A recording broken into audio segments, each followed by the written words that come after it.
pemirsa dimanapun Anda berada.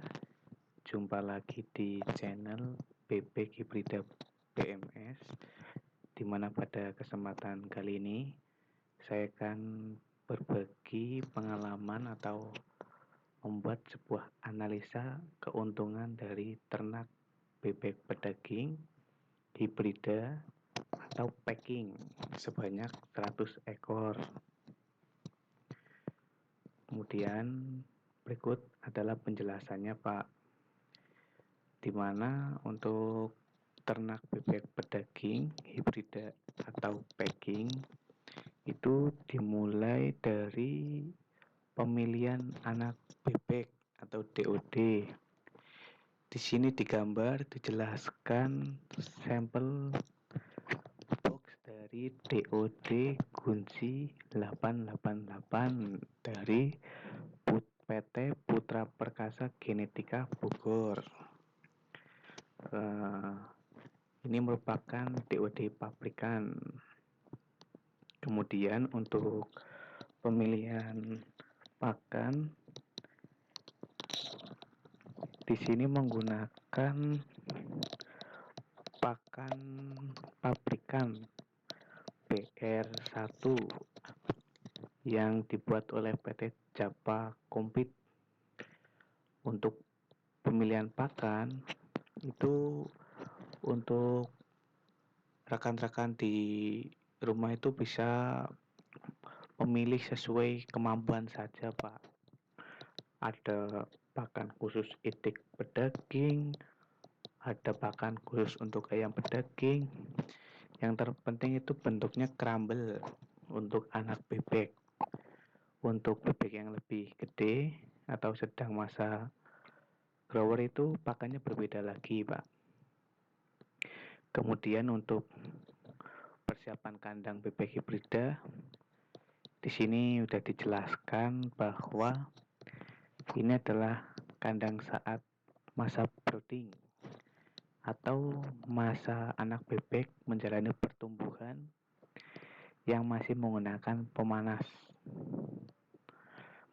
Ini adalah masa yang paling penting, di mana kalau bisa melewati masa brooding, kemungkinan bebek yang hidup akan panjang umur sampai panen.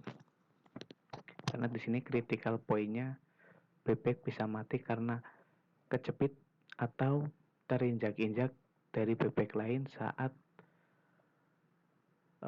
melakukan aktivitas. Kemudian di sini adalah kandang bebek postal intensif, di mana di sini terlihat bahwa bebek sedang masa grower atau pertumbuhan. Di sini juga udah ada gambarnya, sama-sama di kandang pembesaran. Setelah ke setting kandang, kemudian ada pencarian customer bebek atau tengkulak.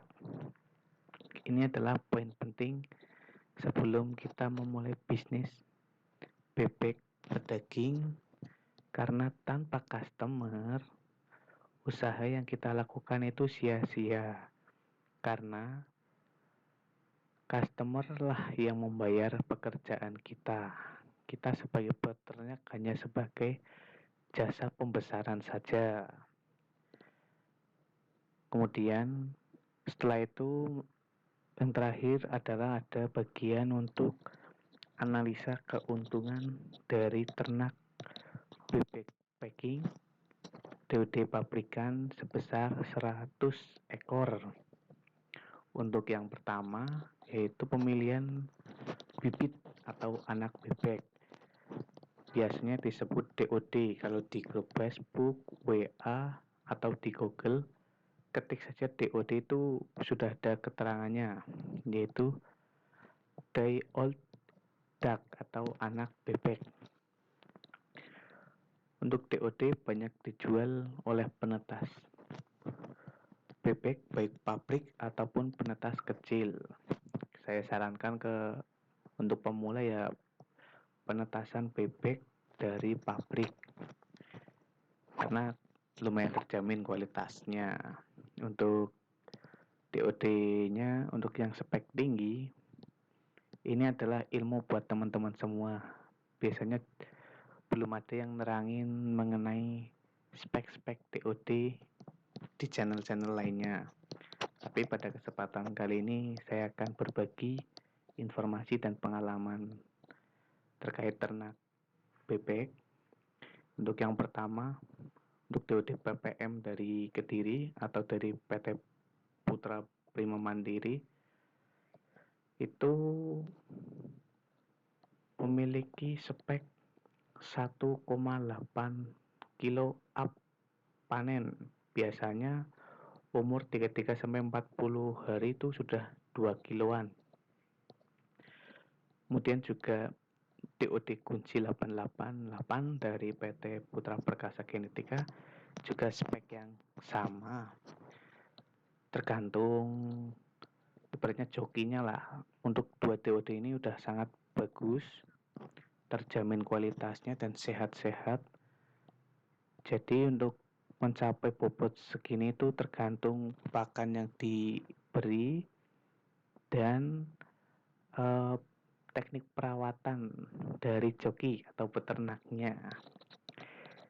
Kemudian DOD Jatinom dan DOD PT Japa atau MFC 202 ini speknya sekitar 1,5 sampai 1,8 kilo saat panen di umur 35 sampai 40 hari. Untuk PT Japa ini ya sekitar segini, Pak. Mungkin ya pengalaman kami dalam peternak dapatnya segitu. Mungkin yang lain bisa 1,8 kilo up karena ya ini kan berdasarkan pengalaman gitu. Kemudian ada DOD DAF 999 ini DOD baru ini dari Jawa Barat dan DOD lokal jumbo. Ini speknya 1,2 sampai 1,6 kilo up saat panen 36 sampai 40 hari, nggak jauh beda dengan yang spek DOD Jatinom dan PT Japa. Kemudian untuk DOD lokal atau tetasan mandiri itu speknya ya berkisar 1,1 sampai 1,5 kilo. Ini di pasaran sangat laku untuk spek segini, Pak. Mudah jualnya. Ya tergantung pembeli juga. Di sini adalah kisaran harga saat ini untuk DOD pabrikan dari pabrik sekitar segini harganya, Pak. Kalau kita beli ke tangan kedua, tangan ketiga pasti nambah 500, nambah 1000 dan lain-lain tergantung transportasi yang digunakan dan jarak yang ditempuh. Kemudian semakin mahal harga dari DOD ini misalnya itu sebenarnya bagus kualitasnya, tapi ini dapat mengurangi keuntungan dari pendapatan kita saat peternak bebek hibrida.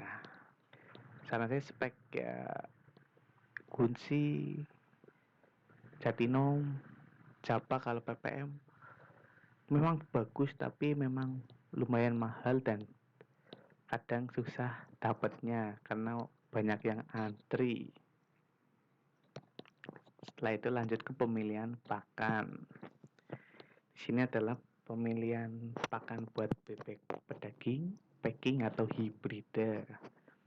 Untuk yang pertama, pastikan untuk pakan pur atau dan lain-lain itu proteinnya itu berkisar 16 sampai 18%. Karena semakin bagus proteinnya, pertumbuhan bebek juga semakin wow atau shift, montok-montok dan gemoy. Kemudian berikutnya adalah contoh pakan pabrikan. Untuk yang pertama, pakan buat masa starter atau umur 0 sampai 14 hari. Bisa menggunakan pakan starter dari ayam broiler karena bagus untuk pertumbuhan anak bebek. Contohnya adalah sebagai berikut. Untuk informasi tambahan untuk starter itu pilih yang bentuknya crumble atau yang penting bukan pelet gede-gede, yang lembut-lembut itu Pak. Untuk yang pertama ada PR1 dari Japa Compete, harganya wow 500-an. Dan PR1 dari Pokpen, Dayang Malindo. Kemudian ada DAK1 dari PT Putra Perkasa Fram yang bekerja sama dengan Framsco. Kemudian ada pakan dari New Hope dan New Hope lagi. Ini kisaran harganya. Untuk saran sih ya, kalau kita pengen lumayan untung ya pilih yang harga pakan di tengah-tengah medium gitu Pak.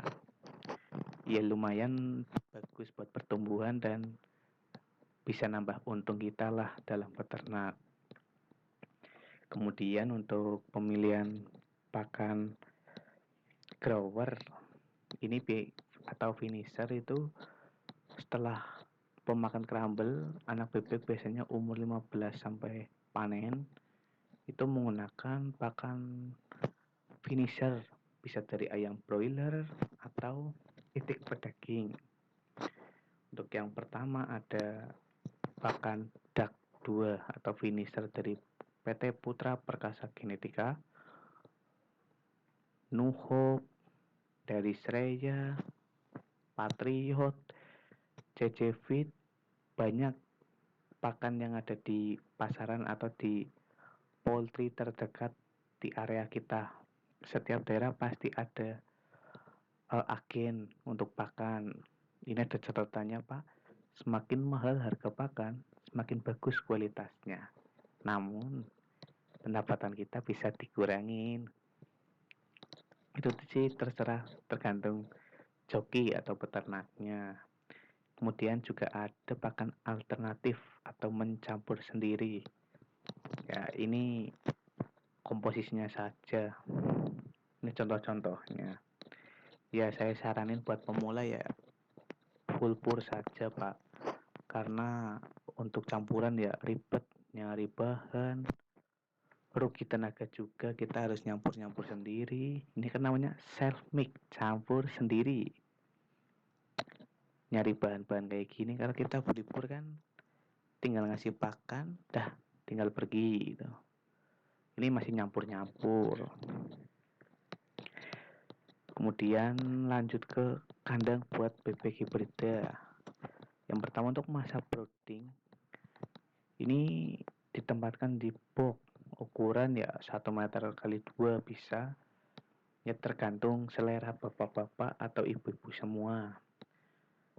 Di sini ada penghangat, lampu, ada tempat minum, di sini juga ada tempat pakan.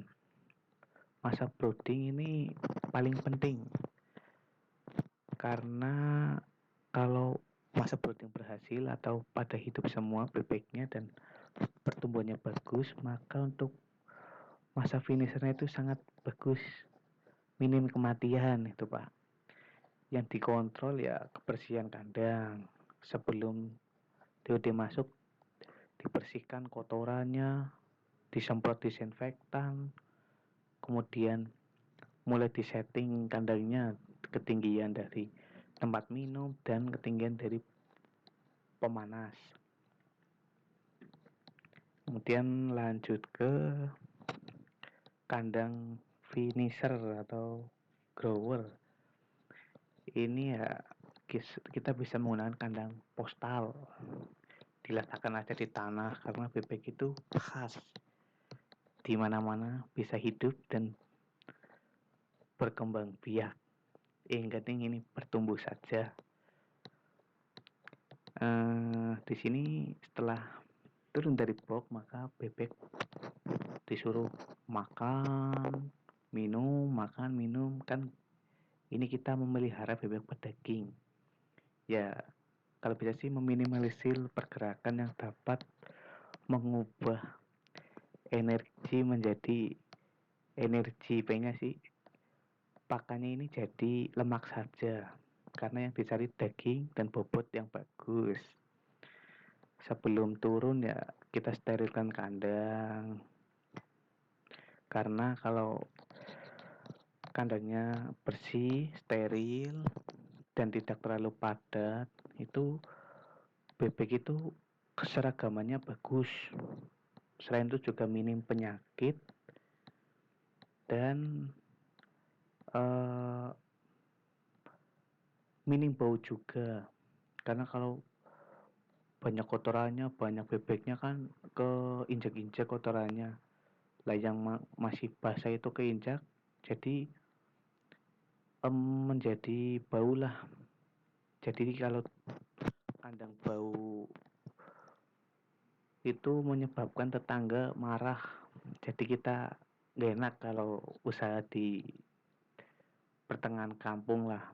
Yang penting kita usahakan minim bau saja, agar tetangga senang, kita pun dapat usaha untung juga.